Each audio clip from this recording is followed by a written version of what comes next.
Our lives are laid out on a road of bumps, turns, struggles, and more. How do we respond? How do we endure adversity for learning and growth? I'm Aubrey Johnson, and we'll explore these questions and more on the Road to Rediscovery.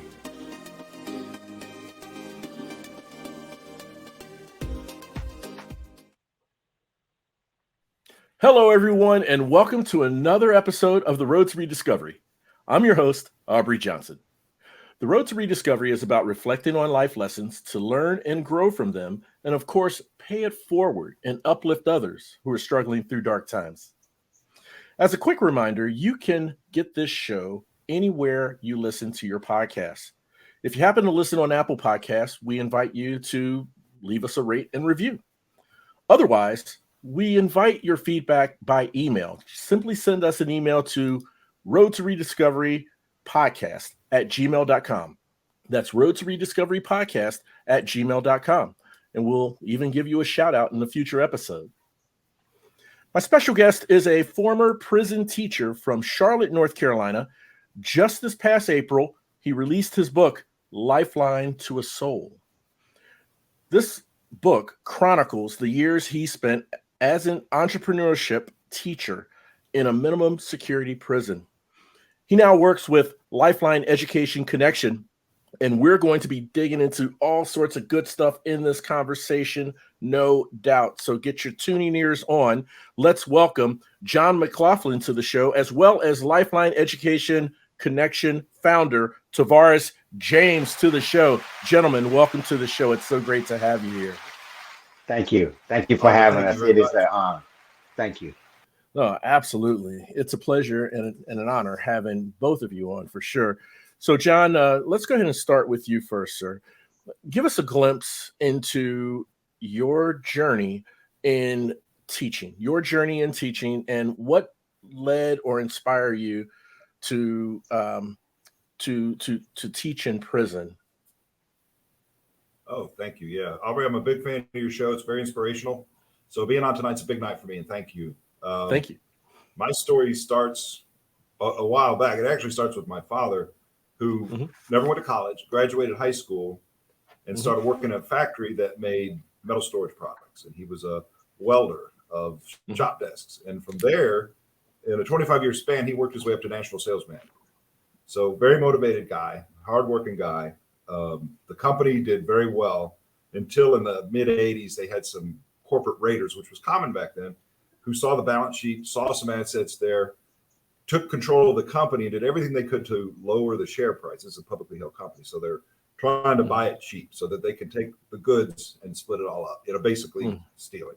And my dad stood by and watched him take his company apart that he had built for, 6 months to a year until finally there was no place for him. And he said, that's it. I will never work for anybody else again. I'm going to start my own thing. And he went out, started with very, very little, almost nothing, in the same industry with the same customers. And at this time I was getting out of college, my undergraduate, and he said, why don't you come work for me? And I said, nah, this is too risky. To work for a startup, I'm going to invest a lot of time and energy. This could be a really bad move for me. So I told him, I said, Dad, I'll give you 2 years because I knew I could learn from him, but then I'm going to go somewhere safe. And what I learned over that 2-year period, I learned a tremendous amount from him, but also that controlling your own destiny is where you want to be. The big risk in all this, in work and business, is putting your fate in someone else's hand. He learned it the hard way over a 25-year period. He never said it to me, but I started understanding that, well, if I do my own thing, well, then I can have I can pivot when I need to, and I'm in control of this.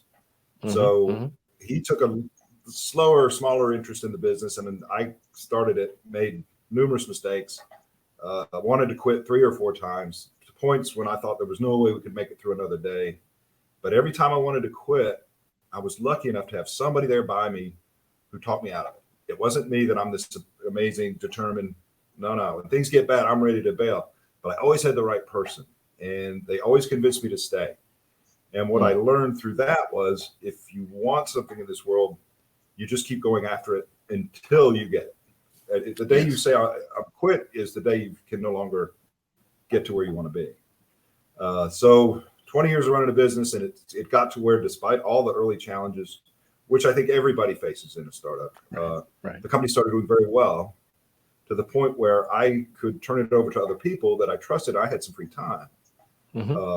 And I decided, well, I guess I should say this. I went back to school to get an MBA because I was getting completely outdated with how business was done. Yes. That gave me the qualifications to teach in a community college setting. And I got it in my head that I wanted to teach entrepreneurship because I think the best way to learn it is from somebody who's made the mistakes. Right. Maybe not from a book, a video, but I can sit down there and you can tell me your plan and I can say, don't do this, do this. I've been down that road, be careful here.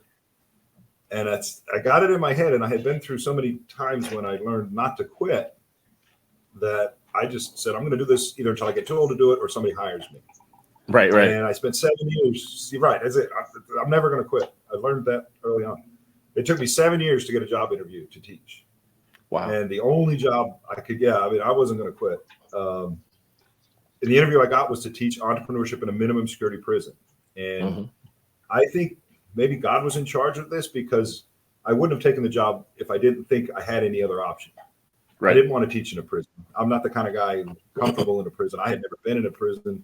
It seemed scary to me. The guys looked really scary, dangerous people. But I wasn't going to turn it down because this is it. This is it or nothing. So I walk in not knowing what I'm getting. Right. No idea.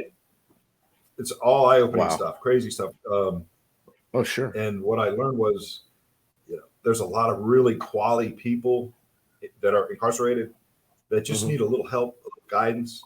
And luckily, they didn't give me anything to work with. So I had all this time to build my own class the way I wanted it, which is what I'm used to. Right. And I learned that if I focus on entrepreneurship, we've got some people getting out with felonies who are going to have trouble finding a job, but they can start a business. And if you can provide value to me, well, I'm not going to ask you background. I don't care. Right? It's not. Right. It would be unusual for me to ask you if you're working for me, not as an employee, but as an independent contractor, your background. So that gives you an advantage. And also, I learned that the people in there need a lot of help with financial literacy. They just had never been taught the basic money management skills. And when you look at the statistics, most people are in prison because they were making money the wrong way. They don't understand it. Yes. So it was fascinating to me how eager these people were for the information and how there was no other resource for them to find any. There's no cell phones. There's no internet. How are you supposed to learn anything in there? It's very, very difficult. Right. Then I lost the job, which if you read the book, unexpectedly. And COVID hit and I said, well, I can't teach anymore, and I really enjoyed it. I really enjoyed getting in and helping those guys. But maybe by writing this book, I can change some people's perspectives of how they view incarcerated people, because the system dehumanizes them, makes them all look the same. But when you walk in and get to know names and faces, these people are just like me and you. They maybe had a bad night. They maybe had a bad role model, but there's no difference there for the majority of them. And they want help. They just have no way to get it. And it's a waste. It's a waste of human potential. So the book's goal is to not so much sell books, but to take somebody inside the fence with me and say, here's what as a naive guy, never been, but here's what I found, and here's what I learned. And I thought, well, maybe I could do some good with that. So then I meet Tavares through a friend of a friend. And he says, you know what I want to do? I want to start an education company to help people who have faced obstacles in their life. And I said, you got to be kidding me. I've been doing that for 3 years now, and I don't have a job anymore. But I got some great material.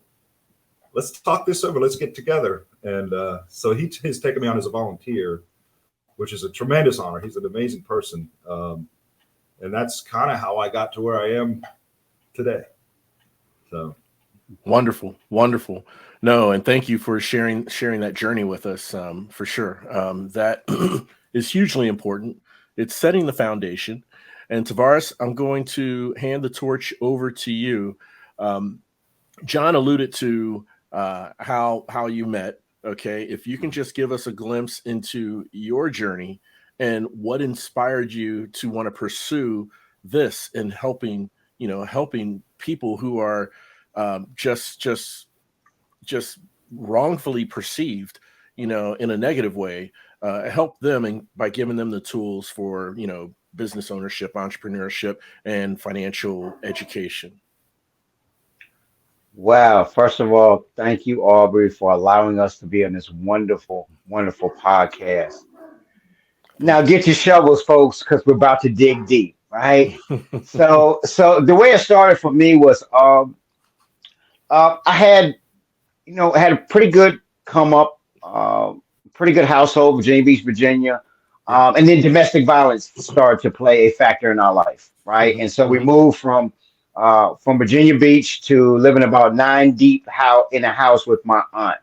And we went from basically living close by the beach to living in the hood, right? Yeah. And so we went from what was considered for me was a culture shock, right? And I started to adopt some of the ideas and some of the ideologies in the noun or the people, places, things, and ideas that were around me. And of course, what happened? The result was I started getting in trouble. Yeah. And I was a good student. I did well in school, but I couldn't seem to shake the lifestyle that I was pursuing. And as a result, I went to prison, right?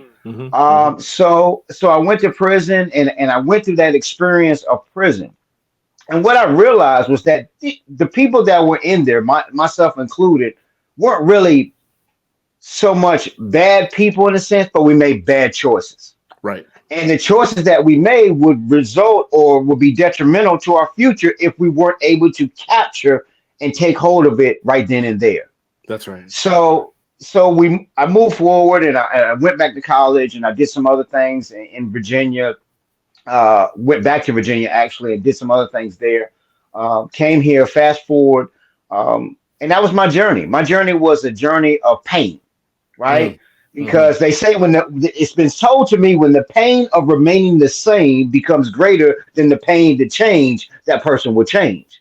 Oh yeah. Right. So what ended up happening for me in my life is that I had got enough pain of being the same. And I said, well, what way could I give back? Because I believe everybody has the same purpose in life, and that's to help other people. We just got to figure out what capacity can we help other people. The fireman figured it out. The man doing the podcast figured it out. The doctor figured it out. The lawyer figured it out. Well, how can I take and transfer or do the transformation or that paradigm shift of what I was living into what I can give to the world? Because remember, the arm does two things. It's meant out to give, and it's also out to receive. The fortunate thing for me was I was doing too much of this. Give me, and then not enough giving. And so moving forward, I had a friend of mine introduced me, and I started working for John. I actually was working for his company. And I worked for that company for a while, went into the sales aspect of the company, right? And this was my opportunity. And me and John were talking one day, and I was telling him about some different things I wanted to do as far as helping people, right? Because now I'm considered what is considered a value service specialist. My life is consistent now of bringing value to people's life. And what better way to do it than to do it through a program, right? So we see all these programs out here for everybody. And let's keep something in mind too. Prison is not just for the edifice, the building. Prison is for the mind, the spirit, and the physicality of an individual. Because we have people in mental prisons, we have people in spiritual prisons, and we have people in physical prisons. And so my job coming out was not necessarily just directed towards inmates, but it was directed towards our formerly incarcerated individuals. But it's for anybody. That's single moms, homeless, veterans, anybody that's going through any struggles in their life. We are out here to lend that helping hand and allow them that opportunity. Those obstacles that they face, guess what? We can still pursue our dreams, goals, and aspirations via personal development and entrepreneurship. And so that's where me and John came up with this concept. And it was a very simple concept. People are oftentimes, we live in a gig economy today. And being that we live in a gig economy, there's something for everybody to do, right? But how can we direct it? Because you got to remember, anybody that went to prison, was on drugs and alcohol, has been through any obstacle, they're probably a risk taker. Yeah. Right. Yeah. We just need to transform that same risk taking they did for whatever they were doing previously, and we're helping them transform that into something positive. And I think that is the way I look at life today, because I have to remember I have more time behind me than I have in front of me. So I don't have a lot of time to continue to be around the same nouns, the people, places, things, and ideas that I was before, and to kind of move in a different direction. That's what this program started for. And it started to help individuals. Yes, sir. Gotcha. That's wonderful, man. And I love what you mentioned about giving, having a heart for service, right? And being genuine about it, wanting to give back. There's two things that kind of resonated with me as you were saying that, Tavares. One is a quote from Muhammad Ali a long time ago. He said, "Service to others is the rent we pay for while on this earth." And the second thing is, in my heart of hearts, I truly, truly believe that God has wired us all inherently for two things. Number one, for connection, right? Yes. For connection, to interact with people, to talk. No one person is an island and can live and survive on their own. And then number two is to give. Right? Yes. Is to give. Yeah. And like you said, that arm can give and it can receive, right? And so there's a tremendous amount of self-awareness that must be that is required in order to just be cognizant of, hey, am I receiving too much? Or hey, I need to maybe give a little bit more. I think John hopped off. We're going to add him on. There we go. We got Mr. McLaughlin back on there. And look who's back. Look who's back. What is God? Yeah. So, John, what do you think of that? I'm just kidding. Like we asked you a question when you were off, and when you came back on, I just says, "Oh, so what do you think of that?" I agree. I'm just teasing. But check this out. This is what I want to know, okay? Because I am very curious, genuinely curious about how this type of learning was initially received, okay, by prison inmates when introduced to them, okay? Because you have people there from all walks of life, okay? And some have just gotten in, some have been there 10, 20, 30 years. And to some degree, and I'm just assuming here, I can't help but think that there's some degree of jadedness among some, not all, but among some. And some of that jadedness may be based on how they're treated by correction officers, or how they're treated by guards, or how I guess they feel society portrays them, and thinks of them. That could be some jadedness. And then it's like, oh, this guy's coming in thinks he can teach us, blah, blah, blah. It's not going to do any good. I mean, I guess my question is, what was the initial, how was it received initially when introducing, this type of teaching in that setting? And that's for either of you. But if I could start with John and giving his take on it, and then we'll move to Tavares. And it's a great question. It really is. So when I start my first class, I had this puzzle I wanted to bring in, and we were going to do that. It was going to be a way to connect everybody. They confiscated it at the gate. They wouldn't let me bring it in. First day, I walk in, and my big start is taken away. So I said that, what honestly, from the heart, I said, look, I got to tell you guys something. I've never taught a class before, and I've never been in a prison before. So we got 11 weeks together, and I'm going to learn a lot more from you than you could possibly learn from me. And then they're looking at each other like, no teacher says that. And honestly, it was stone-faced. I was that way the whole time. Stone-faced people for 2 or 3 weeks. Wouldn't respond, wouldn't listen, wouldn't do anything. But then eventually, I think I kind of got the rep where this guy doesn't have any ulterior motives. He's trying to help. But it took a while. You're absolutely right. But you know what's funny? I learned also about prison. Word travels so fast inside a prison. You've never seen anything like it. It's incredible. Really? And once somebody says, hey, I think he's okay, it gets around quick. So all of a sudden, maybe week 3 or 4, I figured a way to put slides up in the day room. I wasn't supposed to, and I had a way to show videos, and I'm bringing in motivational stuff, and I'm knowing everybody's name, and I'm getting them interactive. And then all of a sudden, I was okay. And it happened, like you said, all at once, when it was like an acceptance of he's really here to help. He doesn't have an ulterior motive. He's not here for the money. He's here to help. So that took, I would say, 3 or 4 weeks, but when it happened almost overnight. So it was fascinating. I mean, the things I learned about how prisons operate. There's no place like them, right? No, that's fascinating. Tavares, what's your take on that? So when somebody comes in new inside a facility, right? So the first thing most of the people that are in there are thinking is, how can I get out of being in the dorm? Or how can I get out of being in my cell all day long? And so they have a sign up sheet. And a lot of times they'll sign up, or the programmer might say, hey, we got a program start. Sign me up, right? Because sign me up just means I'm just trying to stay busy, right? Because you got to remember the thing that people have the most in there is time. Right. So people in prison get to do things people in the world don't really have a chance to get down and do all the time. And that's sit down and think. So there's a lot of sitting down to think. So when a class comes up and it gets you out of yourself, it gives you a chance to move around, move around the yard and actually do something, people will sign up. Now, when they get there, they might say, oh, what's this class? Mm-hmm. Oh, the teacher don't know what they talking about. Oh, this and that, right? Because what happens is that the ego sets in, right? The easing God out, right? So that sets in. So then, like John said, when somebody realizes that somebody's really here to genuinely help you and they're not a threat to you, because you got to remember, people are on guard in prison, right? Everybody's on guard all the time. Everybody's on guard for different situations.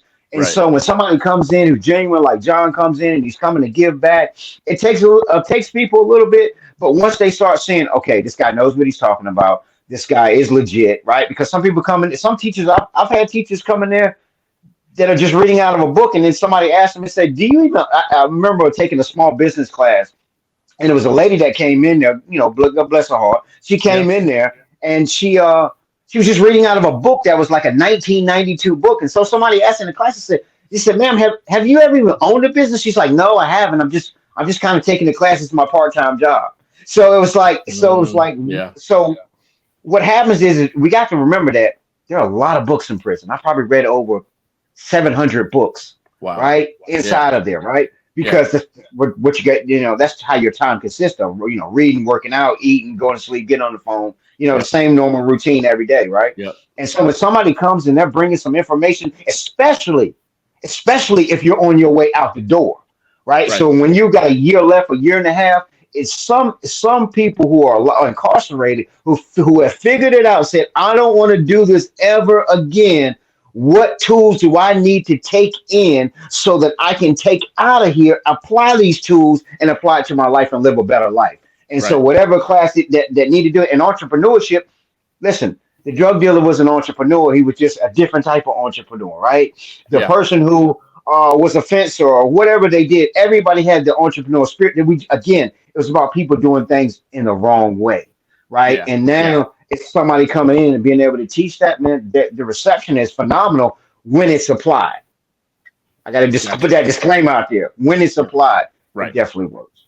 No, it does definitely work, and one thing you mentioned, again, resonates with me. Okay. Credibility. You have to earn and build the credibility in knowing what you're talking about, in getting the respect and getting the admiration of the audience of the people there, by being genuine, being authentic, being true to who you are, not having some ulterior motive, right? And you want to connect. You want to connect with them, with the audience, the people, no matter who they are. Right. And that's hugely important. And one thing both of you touched on that I really, really like, and when you come to think of it, drug dealers, other types of, let's say, guys who may, I don't know, knock off an appliance truck and then sell the appliances, there's an entrepreneurial spirit. It may not be in the right way expressed, and there's a degree of risk taking there, which is also a prerequisite, I think, when it comes to taking that entrepreneurial path, right? Definitely. All right. So the mindset of an entrepreneur and someone who wants to be in business for themselves seems to be initially there among many of them, but there is two dynamics, I think, and I'd love to hear both of your takes on it. There's two dynamics. The first dynamic is the entrepreneur areas in which they explored that may have gotten them where they were or are. there's a degree of instant gratification, it seems like, okay, where it's a quick turnaround, small effort to get a big return, right? Whereas what you're teaching them, this is a marathon, not a race, okay? Yes. You're not going to become a millionaire overnight by doing it this way, but if you stick with it, right? That's a shift, that's a mindset shift for that individual, I would imagine, right? That's the first dynamic. The second dynamic, I believe, is let's say sales. Okay, someone who takes a class in sales. Let's say they went to high school, went to college, graduated from college. Now they are new in a company selling something. Well, you know what? They're going to get told no a lot. They're going to have the door slammed in their face a lot, right? And so there's a mindset that they have to kind of learn, to persevere and go through that, right? Now, let's take someone who has been incarcerated and for 10 years, and now they're going through this program. They're learning how to become entrepreneurs. They're learning sales. They're learning marketing, and they're paroled. They have their own business, and they're told no a lot. And they're also having the doors slammed in their face. Who knows if it's because they're just the customer or prospect is just not interested, or is it because they were an ex-con or whatever? We'll never know. We'll never know. But is there an added dynamic that has to be conveyed to these individuals as part of the instruction and the training in how to interact or be or receive rejection from the public? John, go ahead. Both great questions. Good question. Over that salesman. He loves it. And it's perfect. When I started my class, I listed on a board. We had a whiteboard. Here's the top 10 reasons why businesses fail, small businesses fail, and the failure rate's astronomical. Yes. Half don't make it Yes. through the first year. 70%, don't make it 5 years. Whatever it is, Mm-hmm. I would go and eliminate every one of them until the last one was, are you willing to work harder than you've ever worked in your life? And I was like, if you can't go there I can help you with the rest, but I can't help you with that. And this is going to be a long, you're probably going to make some fatal mistakes. You're probably going to have to go out of business and start over. You're probably going to have to work weekends, nights. It's going to be the hardest thing you ever did. And the first years, you're not going to make any money. Mm-hmm. Be ready for that. And if you can't do that, then go work for somebody else, because this is what it's going to take. I've never known anybody that it was easy or quick. It's just not. It takes a long time to figure out where you're. So that's the perfect thing. It's not quick and easy. But if you've seen it quick and easy, albeit illegal, then it is kind of hard to shift that mindset. Yeah. I always told people my dad was a locker salesman, and he would come home after work and say all these great things his salesman did. He managed them. So I wanted to be a locker salesman too, so he would think I was good too, But now if my dad was selling cocaine, well, what am I going to do? I'm going to be right in there with him, going for the quick buck. So a lot of it is the role model too, but you do need to change that mindset and say, this won't be easy. It'll be the hardest thing you ever did, and you're very likely to fail. Yes. Sales question. For me, rejection is such a huge part of selling. When I made a logo for my class, 3 points. Number one in gold is sales. If you can't sell, you won't succeed. You have to convince people that what I have is going to bring value to your life. If you can't communicate that message well, it doesn't matter how good it is. Nobody's going to buy it. So being able to sell is more important than anything else. And if you can't do it, you need to find somebody who can do it. And how do you handle rejection? You just get out there and keep getting rejected. And be prepared for it. And if you start taking it personally, you're pretty much doomed, because it's never personal, but it feels personal. It's really hard to cross that bridge. I started out as a rookie salesman, cold calling, and there was days when every door slamming in your face and you're just done for the day.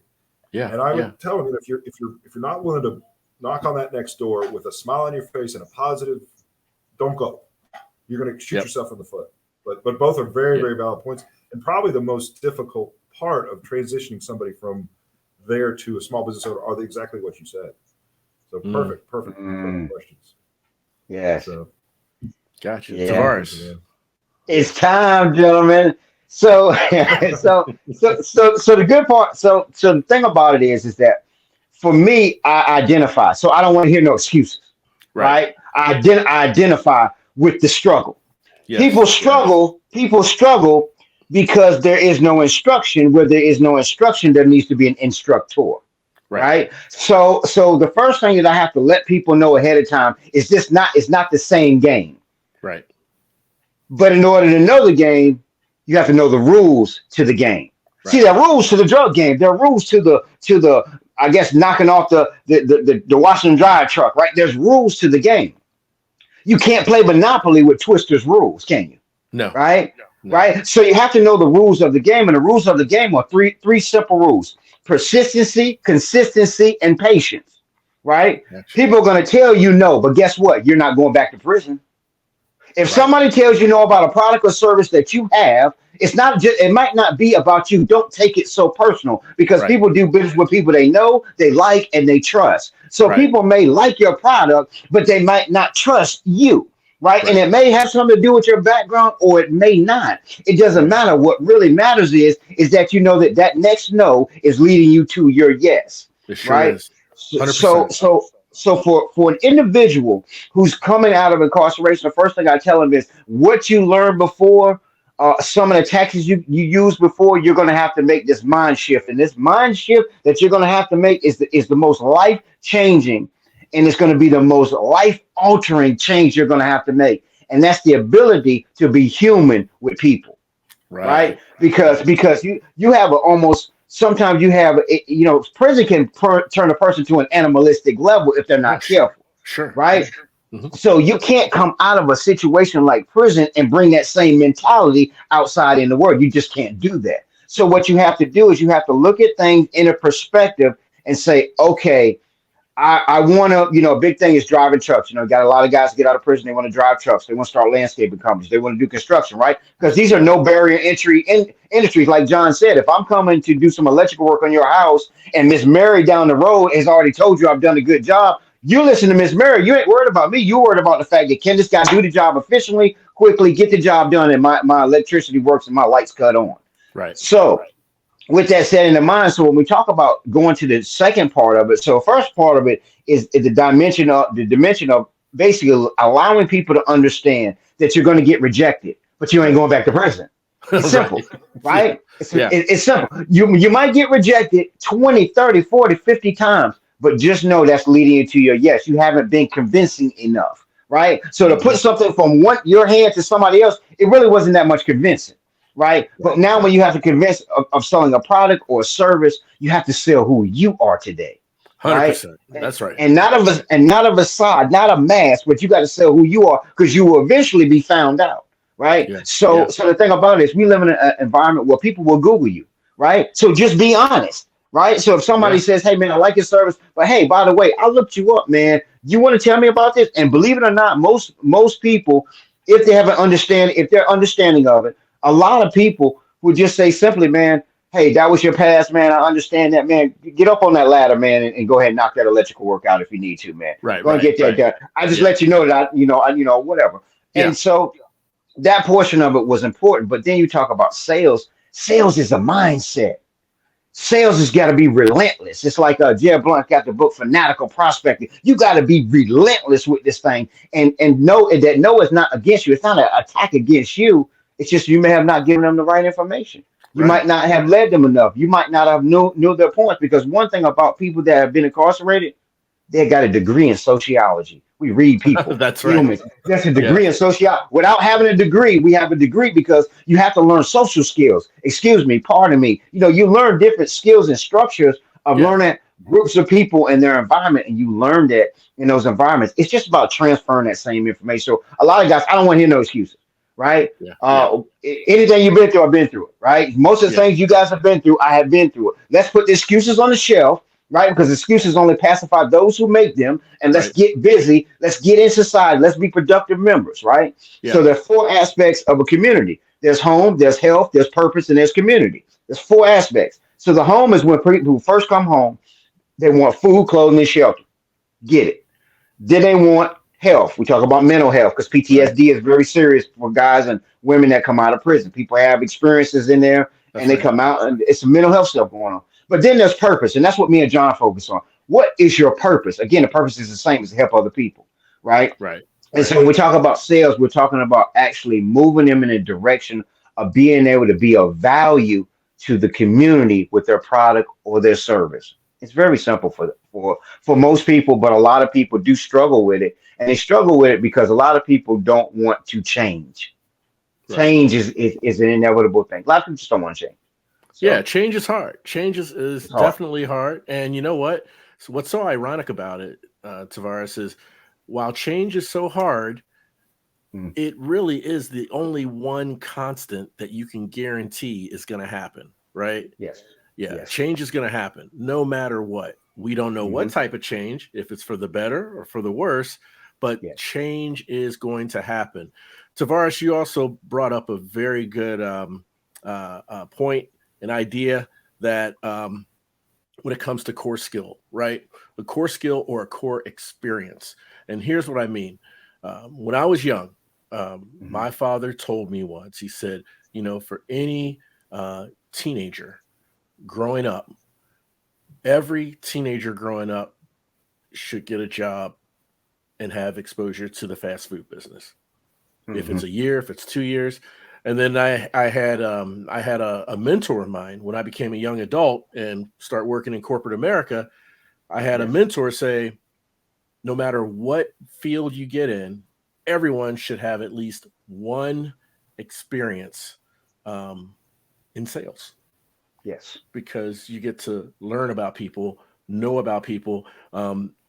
You have to kind of earn trust of others to sell a product or to be convincing that this product will add value to you in your life. So I want to ask both of you, what is the one core experience that you think every human being should have at some point in their life that will benefit them moving forward in getting through this world? What do you think, Washington? I mean, to me, you've got to see some bad times and see what you're made of. You've got to get to the point of almost quitting to realize that what you're quitting is something that's very valuable.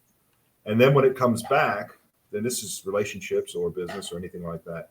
You've got a whole new respect for it and a whole new feeling. But if it comes easy and it's easy the whole way, you take it for granted. To me, it's the hard times are where the growth is. Yes. And to me, to be down to your last dollar and be down to where you're sure you're going out of business or having strife at home, it gives you a whole new perspective on, do I really want to quit this? Do I really want to give up? And I learned, fortunately, that the value of not quitting is probably the best thing I've ever learned or experienced, was because everything I have in my life, I almost quit, and it's the best stuff I've ever had. But I always got to the point of it got so rough that I almost gave up on it. So I think the more you experience that, the easier it becomes. The struggle of getting to the quitting point and deciding I'm not quitting. I should maybe. Everything's telling me to quit, but I'm not doing it. I'm determined to push this through and make this work. To me, that's something that you carry forward, and you can do almost anything in this world if you don't quit. If you stay 100%. focused on what you want and you don't quit, you'll get it. If you quit, you won't. And to me, that's what I've learned in my time here, is the value of knowing what you want and just going after it, and nothing's going to get in my way. I'll have some obstacles, certainly, but I'm not going to give up on the prize. To me, that's where I got to where I am, is just through that. And I was lucky that I learned it from other people. Yeah, no, that's great insight, John. Thank you. Great insight. Tavares, how about you? Mistakes. Stop trying perfectionism. Right. I think what happens is fear. Fear is the number one thing. This is the number one thing that disrupts a lot of people. My core thing would be to face your fears. Yes. Right? Yeah. Some fears need to be faced head on. Some fears need to be faced by being vigilant. Some fears need to be faced by just walking away from them. Right? But some fears need most of the fears that we have. And when I say fear, fear is the father right? But it's got kids, it's got worry, it's got doubt, it's got Sure. anxiety, Sure. it's got depression, it's got all these other things that stem from fear, and it's all part of the family. Yeah. You know, and I think the biggest thing is that people fear making mistakes. Make Yeah. some mistakes along the way. If Yeah. you want to own a landscaping company, you want to do landscaping, work for a landscaping company for a while, make Yeah. some mistakes on the job, do some things there, then start your company, make some mistakes along the way, and Right. still keep going because it's not necessarily the mistakes that you make, but it's the reaction to those mistakes that allow you to push through that next level. You look at any athlete that has soared great heights. You look at any business leader that has soared great heights. They've had to go through their mistakes, the struggles, the toil, the mud, the dirt, the people leaving them along the way, the fear of I just lost everything. Should I go back and do this again? Right. Yeah. And Yeah. so to me, it's that core value of knowing that regardless of the fact, we gotta face those fears because those fears are gonna be there regardless. And if a person tells me that they're not nervous or just get a little anxious about something new that they're about to do, I stay away from that person because to me, and I don't want to say because I used to work with this electrician one time, and a guy got hit by you can get electrocuted, but he got Yeah. shocked, and when he Mhm. got shocked, he fell off and cracked his back. And the guy who cut the breaker on was a guy who thought he knew everything. And they say in the electrical world, any electrician who knows everything is the most dangerous electrician there can be because there's always something. Look, stop fearing what people think about you because you don't know something. If you don't know it, figure out how to learn it and then learn it to the best you can. Get a mentor, get mentorship, right? Right. Because people fear somebody else telling them how to do things because some Right. some of us like to tell help how to help, right? And so and Right. so when we're not telling help how to help can actually help us along the way. So don't fear the Yeah. mistakes. Let's go get it.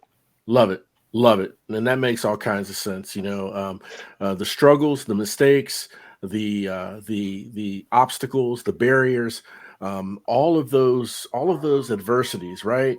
Um, as we say on the road to rediscovery in our journey of life, those barriers and obstacles and struggles, they're not in the way, they are the way. Hmm. You have to go through them and respond to them to get on the other side. They are the way. They are the journey, right?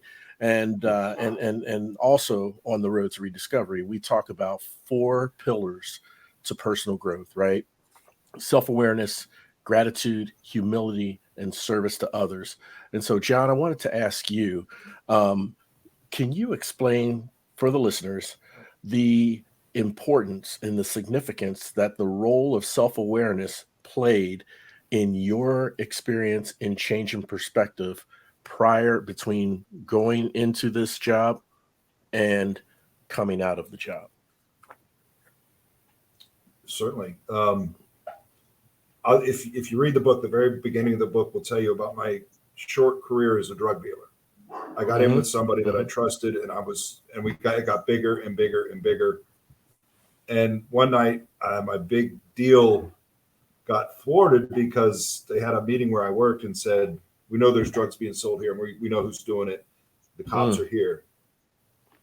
I'm 21 years old, and I got $500 to my name. Um, it wasn't me. I didn't get caught. I somehow miraculously got away with that. I had Mm. forgotten all that until I Hmm. got into prison and started teaching, and then I remembered all that. Because Yeah. I'm 55 in prison, I'd forgotten that part of my life. I wanted to forget that part of my life. That night Yeah. scared me so bad. I retired. I never did it again. But as I'm looking Uh-huh. around the room, I'm not seeing guys in the gray and green anymore. I'm seeing guys that should have been me in that Right. position. And I can Mm. see myself going down that road, being Hmm. where they are, not having all the breaks I had, Yeah. not getting lucky like I got. Right. And Right. I would be sitting in that chair and needing help because I had missed out on college. I had missed out on all this stuff, all the educational opportunities. And I know Yeah. that was now in a system that was dehumanizing me. And I'm Mm. thinking, boy, Hmm. if that night had gone differently, Yeah. I'm in prison at a young age, and I'm probably all this history. My life as it is now is 100% different. I'm not living with my Wow. dad. I'm Yeah. not living in that Yeah. house. I'm not married to that girl. Who knows? Because once you get in a part of that and you're not given any instruction or any help, right. You return. There's no way to feed your family when you get out because I haven't taught you anything except factory work, which doesn't pay enough to support a family. So what do you do? So I could see myself as them, as the 21-year-old kid who made a really bad mistake and wish she hadn't. But somebody needed to. That's why I named the book Lifeline. Somebody needed to throw him a lifeline and get him out of there. And Tavares finished the title for me. He said, because I said, it's Lifeline something. He said, it's Lifeline to a soul. You're throwing this to a soul. You're not throwing this to a prison number. You're throwing this to an individual, unique person. So I could identify. And once I did that, I wanted nothing more than to maybe pay back the penance for the grace that was bestowed on me just through sheer luck. So that was easy for me. And I walked out with a lot of close friends. I've got guys that work for me now that I met in there. I keep up with a lot of guys, and they're great friends, good people, and not what I thought when I walked in the door. When I walked in the door, I thought, these guys are scary looking. They're scowling at me. They got tattoos and dreadlocks, and it look like there's going to be a fight any minute. But we all make mistakes. Some people are punished more than others, and it's along the lines of, you can do the statistics, color, lack of income, lack of education. People in those demographics, when they do things that they're caught for, they're punished much more severely than white people from upper middle class. I mean, it's just the numbers aren't fair. So I was lucky in that I was born into a family that had some resources, and I was white. I mean, frankly. So there, but by the grace of God, go I. So it was easy to relate. No, I understand. And, again, with adversity, we talk about it's going to happen to everyone, but how do you respond to it? Now, let's talk about grace. If you happen to be given grace, how do you respond to it? That's equally important, I think. And you made that vividly clear, John, in not only demonstrating self-awareness, and understanding the position that you were in at 21 and then that you could have been in, but you also practiced or demonstrated, in my view at least, humility, because anyone could have said, oh man, I got away with that. They had nothing on me, and take that ego trip, take the ego route, saying, hey, I must be good, or very lucky, and then just go about their life. Well, you wanted to give back for the penance of grace, and that takes humility, that takes self-awareness to realize you could have been, in that uniform at 21 for who knows how long, right? So that's incredibly huge. And then you started talking about the program, and I want to pivot to the program now, if we can. And Tavares, I want to ask this of you, sir. So, Lifeline Education Connection, right? Yes. I took a look at the site and I was looking through some of the things, and you know what? I got to tell you, man, this is no life skills 101. Okay. My background is talent development. And so I've also been an adjunct instructor, and I've also taught at life skills institutions.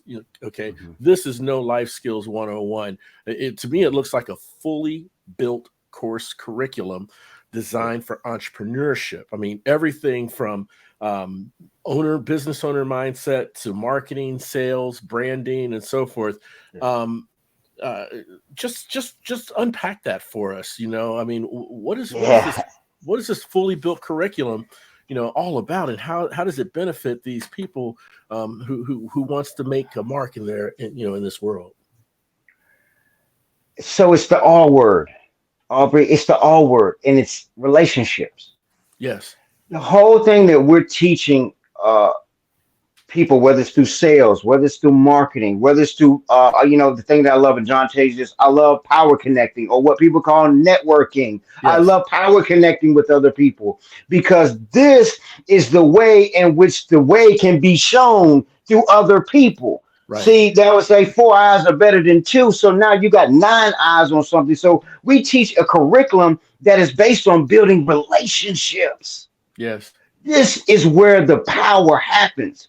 Yes. We did a class on the 6 degrees of separation, and the 6 degrees of separation said you're 6 people away from Bill Gates, and you're 6 people away from whoever it is that you want to meet in your life. You're 6 people away, but it's Yeah. about relationships. So we talk about sales, it's relationships. We talk about building relationship with the bank, right?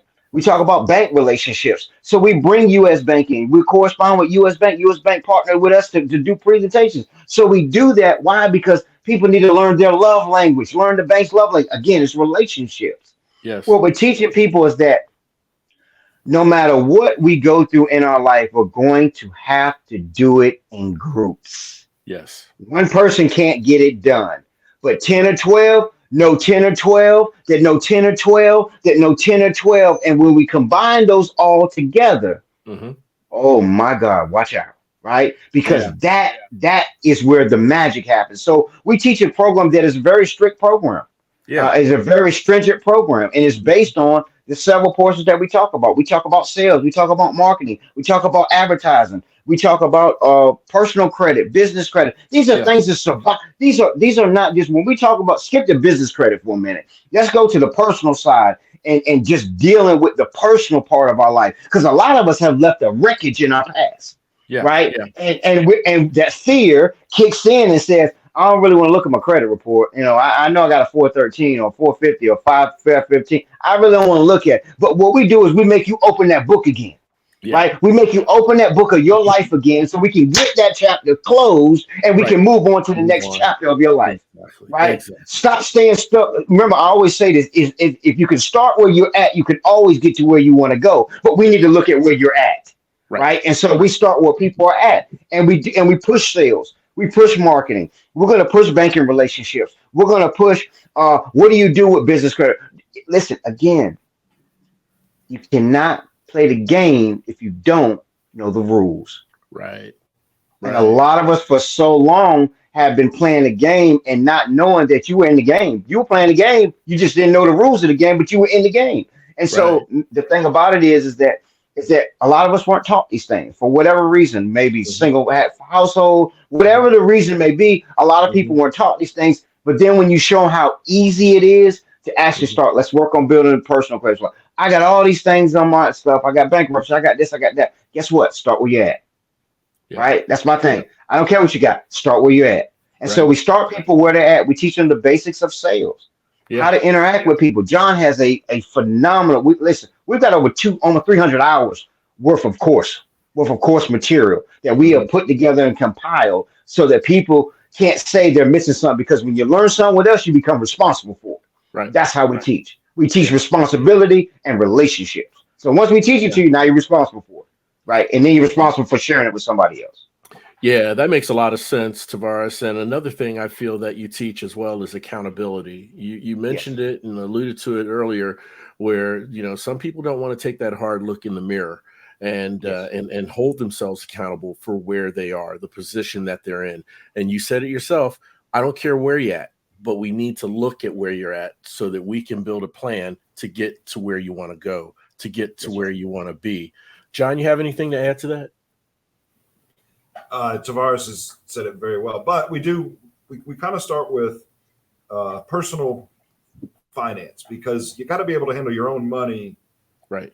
before you can start a company, because the money handling it's not as important in sales, but it's way up there. If you can't save a little money back when you got to pay your payroll taxes and that kind of thing, you're going to hit a major barrier.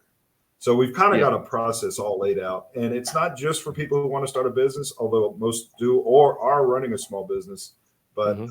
Finance, handling money, learning how to sell, and networking probably are among the big pillars. But like Tavares will take anybody where they are, and he wants to know, what do you want to do? Do you want to buy a house?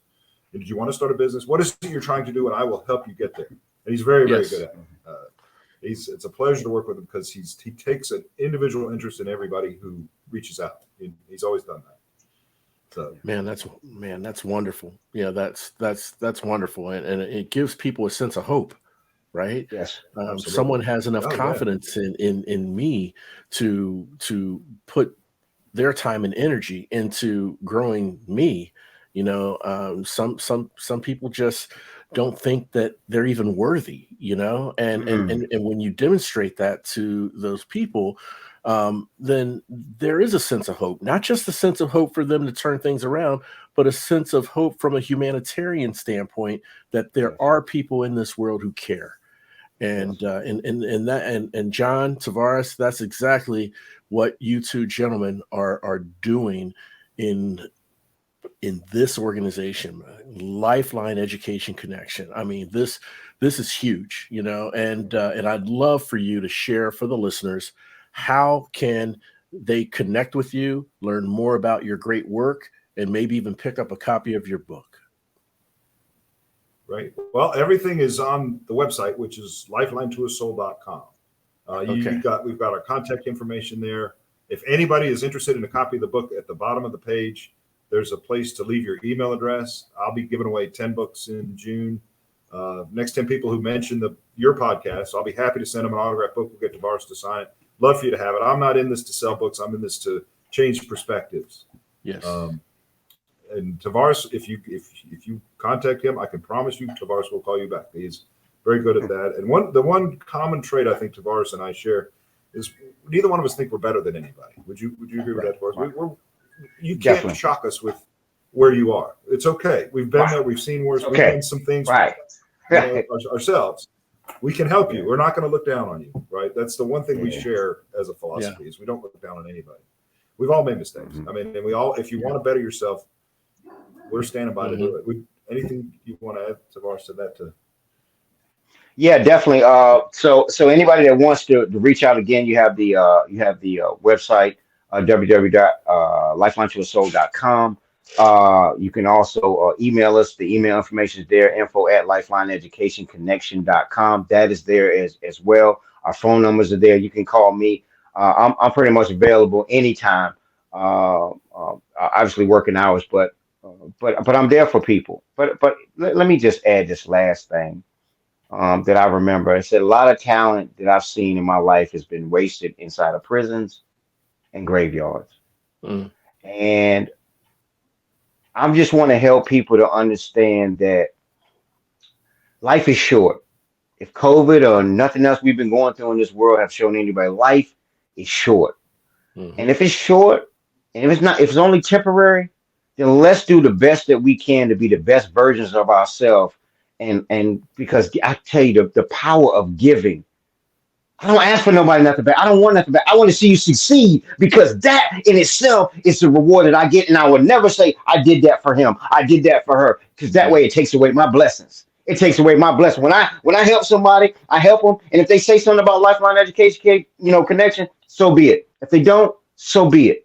Because guess what?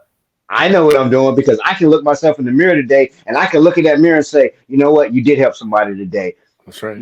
Let's help somebody tomorrow. Because see, I can't get comfortable either, right? So let's help somebody else out tomorrow. So with that said, man, anybody that's out there that really wants it, that really wants to change their life, or maybe just don't know how. Let's do it. Let's get it. Beautiful. Gentlemen, I'm going to put the links to the book, the website, the email address, all of that in the episode show notes, so that the listeners can click, connect with you, learn more about the great work you're doing while listening to this wonderful conversation. And gentlemen, I told you before we started this conversation, all right, time for the big question. Are you ready? Yes. All right, here's the big question. If you could summarize one key sentence, a thing or a virtue that you've learned from the other person, what would that be? John, what have you learned that's one key item from Tavares? Tavares, what have you learned that's one key virtue from John?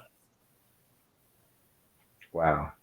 Tavares has a unique gift of making people like him instantly, and it's a very powerful skill. But he's got energy, and he honestly it's not an act. He's very, very sincere. He knows the names of your children, your wife. He's asked how everybody's doing. He genuinely cares about people. I would say that about Tavares. It's not an act, but he comes on very powerful. He can make you smile every time you see him. I've never really seen him in a bad mood. he's just this incredible positive energy. And when I get around him, I feel good about myself. It's a gift that he has that I wish I had more of. But when we teach together, you see him in action. It's spellbinding sometimes to see how he interacts with people and how he communicates the message. It's incredible. But energy and positiveness and a genuine caring. It's a genuine caring for people that I've never seen it that strong in anybody, honestly. Wow. The power of authenticity for sure. Yeah, beautiful. Absolutely. Tavares, how about you? A humble giant. Gotcha. Humble John, giant. he's a humble giant. And I say giant because he has a mastery in sales that I just like take notes and mental notes and everything. And he has that mastery and he's very humble. And humility, humility for me had to come after humiliations. I had to accept humility had to come after many humiliations. Makes sense. But in John, I see the humbleness, but I also see the passion and the drive and the conquering spirit that he has to where nothing's gonna stop him. Right. He's gonna do what he's gonna do, but he's gonna smile and do it the whole way. You'll see him, he's gonna smile just like this the whole way while he's doing what he does because he's learned the power of humility. And that is what I really learned from him, man. He's a very humble guy, very humble. That's very beautiful. Humble. That's beautiful. And you know what? As short as this conversation has been, and trust me, I can talk to you two for hours, believe me. But in this conversation, the time that we've had together, which to me this evening has been very special, I can say one thing that I've learned from both of you, and that is not only do you give people a sense of hope, but one of the key messages I've picked up on or taken away from talking with you is that you give people a sense of assuredness in that their past and their bad choices and their bad circumstances don't define who they are in their true heart of hearts. And I have to commend you on that because a lot of people are still wallowing in that despair, thinking that's who they are because of so many instances, run-ins with the law, in and out of prison, and just think that defines who they are. But you bring it to light in telling them and demonstrating to them, not just telling them, but in demonstrating to them that this does not have to define who you are. You're so much more capable. There's so much more potential and opportunity if you just look around that corner, So I want to thank you both for that so much. And I want to thank you both for coming on the show and just talking with us, sharing some insights with the listeners, for the listeners. And gentlemen, let's please keep in touch. I want us to keep in touch. I truly mean that. Definitely. Thank you very, very much for having us. It's been a great experience. Enjoyed it. I had a great time. I enjoyed it. I'm glad you did, Tavares. I'm glad you did as well, Yeah. John. Equally, I have, and we reciprocate. It's our honor and pleasure. Yeah. And I want to thank all of you for tuning in and listening. And hey, look, if you have a loved one, coworker, a friend, a neighbor, someone who just doesn't seem to be themselves, maybe they're going through dark days of despair, not quite sure where to turn or who to turn to, I humbly ask that you please share this show with them, because on the road to rediscovery, we want our listeners to know two things. Number one, you're not alone. And two, there is always hope. The road to rediscovery, it's a movement, a revolution. And guess what? You are now part of it. We're all roadies on this journey of life, and it sure feels good having you on the road with me. Thanks again for listening. We'll chat again soon. We really hope you enjoyed this episode of The Road to Rediscovery. We'd love to hear from you. Shoot us an email at roadtorediscoverypodcast@gmail.com and leave us any questions or comments you may have.